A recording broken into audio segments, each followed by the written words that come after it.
Welcome to मामा की कहानियाँ। फौजी की विधवा बहू की Holi.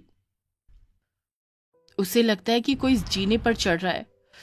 Oh my God, oh my God, oh my God, oh my God. फिर उसे दरवाजे के पास एक परछाई दिखाई देती है। Oh my God, oh my, oh my, oh my, oh my, oh my. मान्यता रात में अपने कमरे में बैठी हुई एक डरावनी किताब पढ़ रही थी। रोजी को लगता है कि इमली की आत्मा उसके घर में है। Oh no no no no no. फिर मान्यता किताब पढ़ ही रही थी कि उसे बाहर से कुछ आवाज सुनाई देने लगती है। मान्यता अपने आप को कंबल में छिपा लेती है। ओहे, मेरी मौत पक्की है। हनुमान जी मुझे बचा लो, बचा लो, बचा लो।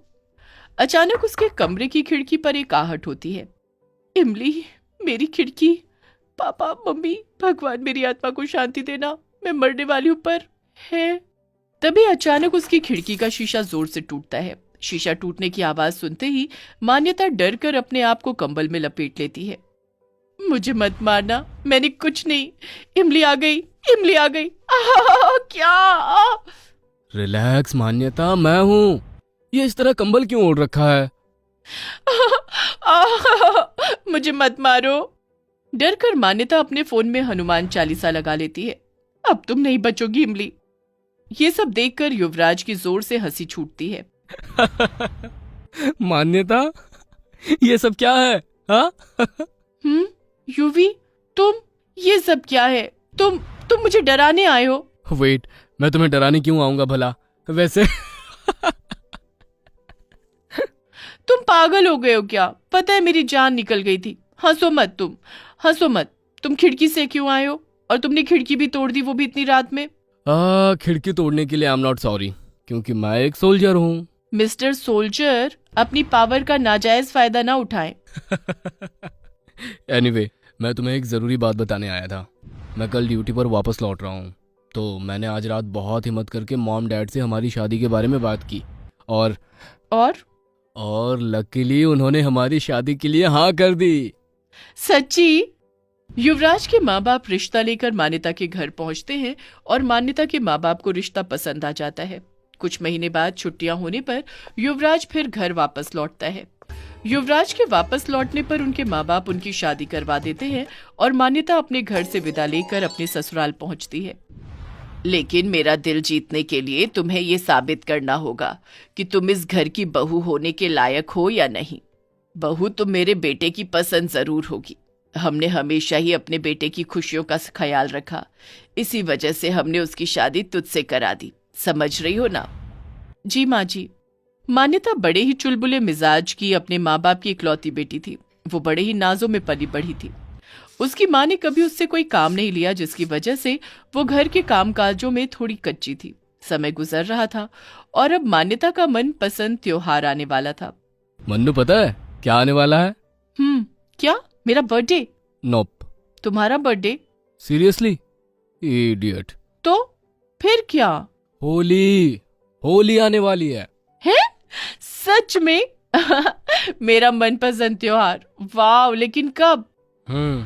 मनपसंद त्योहार, और ये पता नहीं कि कब आने वाला है। वाओ। अरे बताओ ना। अरे अब से 10 दिन बाद। हमने कभी एक साथ होली नहीं खेली युवी। ये हमारी एक साथ पहली होली होगी। देखना, मैं तुम्हें ना रंगों में डुबो दूंगी। हाँ। देखते हैं कौन किसको ज्यादा रंग लगाता है। बेट। बेट। 2 दिन बीत जाते हैं। ये क्या कर रहे हो युवी? कहाँ हो तुम?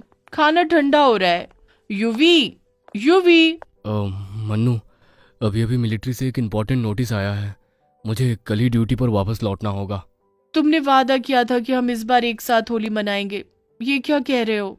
मन्नू, मैं अपनी पूरी कोशिश करूंगा कि मैं होली से पहले घर वापस लौट सकूं। तुम दोनों क्या कर रहे हो? खाना नहीं खाना है क्या? मान्यता, युवराज, युवराज ये क्या बेटा, कहाँ जाने की तैयारी में है? युवराज अपने परिवार को सारी बात बताता है।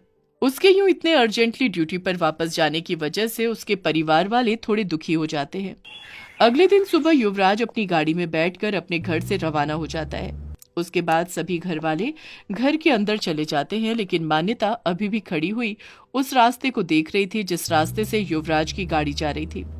अरे, वहीं सो गई क्या? बहू, ओ बहू। आई माँ जी। इसी तरह 2-3 दिन बीत जाते हैं। युवराज के जाने के बाद सुगंधा मान्यता के साथ कठोर व्यवहार करना शुरू कर देती है। बहू, तू मेरे लिए गए सारे इम्तिहानों में नाकाम रही है। तू मेरा दिल नहीं जीत पाई। मैं अपनी पूरी कोशिश कर रही हूँ माँ जी। ऐसा मत कहिए माँ जी, प्लीज मुझे एक और मौका दे दीजिए। परिवार का दिल प्यार से नहीं, हुनर से जीता जाता है भाभी। मौका भी काबिल लोगों को दिया जाता है, और वो तो आपके पास है नहीं। मान्यता के पास अपनी सास और ननद की बातों का कोई जवाब नहीं था। वो बेचारी चुपचाप खड़ी रह जाती है। अगले दिन मान्यता युवराज को फोन करती है। हेलो, तुम अपना ख्याल रखना। कब आ रहे हो तुम? युवी, तुम ठीक हो ना? तुम अपना ख्याल ठीक से रख रहे हो ना? 2 दिन बाद होली है, तुम कब आ रहे हो? तुम्हें अभी भी होली की पड़ रही है? हाँ, अगर तुम नहीं आ सकते तो कोई बात नहीं, बस मुझे तुम्हारी याद आ रही है। नहीं नहीं, अपना ख्याल रखना। ठीक है। आपको एक खुशखबरी दे दूं मैडम जी, मैं कल ही आ रहा हूँ। क्या? सच में? इतना सुनने के बाद मान्यता की खुशी का ठिकाना नहीं रहता। वो बड़ी खुशी से सारे काम करती है। आखिर ये उसकी शादी के बाद पहली होली थी। मान्यता इसी खुशी में सुबह जल्दी उठकर काम में लग जाती है। लेकिन अगले दिन सुबह सुबह कोई उनका दरवाजा खटखटाता है। माँ, देखिए ना, इतनी सुबह सुबह कौन दरवाजा खटखटा रहा है। मान्यता खुद देख लेगी, तू सो जा। मान्यता जैसे ही दरवाजा खोलती है तो उसे वो मंजर देखने को मिलता है जिसकी उसने कल्पना भी नहीं की थी। उसका शरीर सुन्न पड़ जाता है और उसकी आंखों से आंसुओं का सैलाब बहने लगता है। मान्यता के मुंह से एक शब्द नहीं निकल पाता कि वो बेहोश हो जाती है। आवाज सुनने पर सुगंधा वहां पहुंचती है तो उसके पैरों तले जमीन निकल पड़ती है। वो देखती है कि उसके दरवाजे पर बहुत से लोग खड़े हुए थे और उन्हीं के बीच उसका बेटा भी था जो अब इस दुनिया में नहीं रहा। क्या हुआ तुझे? युवराज, युवराज आंखें खोल बेटा। युवराज, मेरा बच्चा, मेरा बेटा। सुगंधा के रोने की आवाज सुनकर उसका पति और उसकी बेटी भी वहां पहुंचते हैं। उनके परिवार में मातम फैल जाता है। भैया, भैया, ये क्या हो गया आपको? युवराज, आंखें खोल बेटा। हमसे बातें कर, ये क्या हो गया भगवान? थोड़ी देर बाद जब मान्यता को होश आता है तो वो मन ही मन भगवान से प्रार्थना करती है कि ये सब सिर्फ एक सपना हो। लेकिन अफसोस, वो एक सच्चाई थी, एक बेरहम सच्चाई। मान्यता देखती है कि उसका घर लोगों से भरा हुआ था। चारों तरफ रोना पीटना मचा हुआ था। युवी, युवी, युवी, तो तेरी वजह से मेरे घर में ये सब हुआ। मेरे बेटे को डस गई नागिन। तेरे आने से मेरा घर उजड़ गया। सुगंधा मान्यता को खूब सुनाती है लेकिन मान्यता को कुछ सुनाई नहीं देता। वो गम में इतना डूब गई थी कि मानो उसके कान भी बंद हो गए थे। सुगंधा मान्यता को जोर से तमाचा मारती है। ये क्या कर रही हैं आप? मेरी बेटी ने किया ही क्या है? इस सब में इसकी क्या खता है? इसे इसकी सजा जरूर मिलेगी। ये मेरे बेटे को खा गई। ये जहां मेरी बेटी की कोई इज्जत ही नहीं, वहां मैं अपनी बेटी को एक पल न रहने दूं। अब यहाँ एक पल नहीं। मुझसे बहुत बड़ी गलती हो गई जो मैंने अपनी बेटी को तुम्हें सौंपा। मान्यता, चल बेटा, तू हमारे साथ घर चल। तू यहाँ नहीं रुकेगी। मैं कहीं नहीं जाऊंगी माँ। ये क्या कह रही है बेटा? मैं तुझे यहाँ नहीं रहने दे सकती। ये लोग तुझे जिंदा दफना देंगे। अपनी माँ के लाख कहने पर भी मान्यता वहां से नहीं जाती। अगले दिन होली पर सुगंधा मान्यता से पूछती है, मेरे बेटे को तो तू डस गई।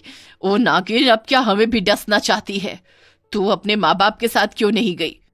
इस घर के हर कोने में युवराज की यादें बसी हैं।